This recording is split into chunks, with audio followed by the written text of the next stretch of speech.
পুনর্গঠিত cricket বোর্ডের তৃতীয় সভায় পরিচালক সংখ্যা আরও কমেছে। অসুস্থতা ও ব্যক্তিগত ব্যস্ততায় প্রকাশ্যে থাকা পরিচালকদের সবাই আসতে পারেননি।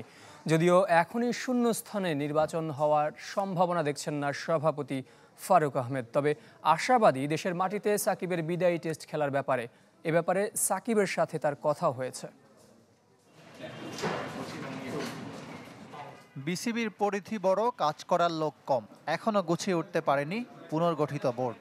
মাত্র কয়েকজন পরিচালককে নিয়ে তৃতীয় সভা করলেন ফারুক আহমেদ।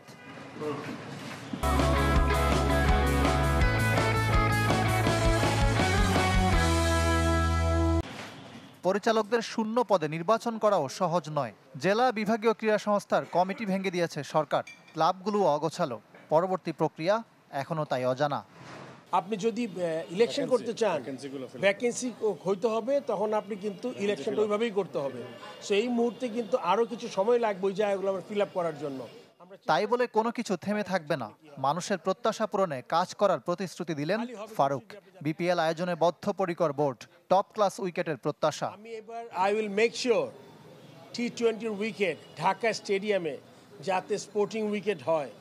হাতুরু সিংহের ব্যাপারে আগের অবস্থান, আরও 6 মাস মেয়াদ থাকায় এখনই তাকে বিদায় করা যাচ্ছে না। কিউরেটর গামিনীর বিকল্প নিয়েও ভাবছে বিসিবি। আমাদের এখনো 3টা সিরিজ আছে সামনে, 6 মাস সময় আছে।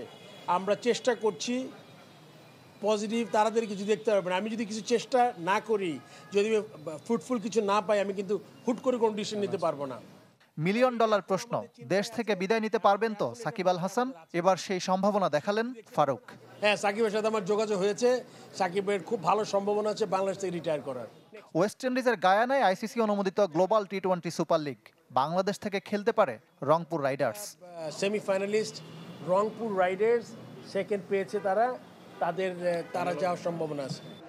ঘরোয়া ক্রিকেট লিগের জন্য বেশ কিছু নতুন মাঠ খুঁজছে বিসিবি। সশস্ত্র বাহিনীর কয়েকটি মাঠ, পিকেএসপি, আমিনবাজারের একটি মাঠ নিয়ে চলছে আলোচনা। ইকরাম হুসাইন, চ্যানেল 24, ঢাকা।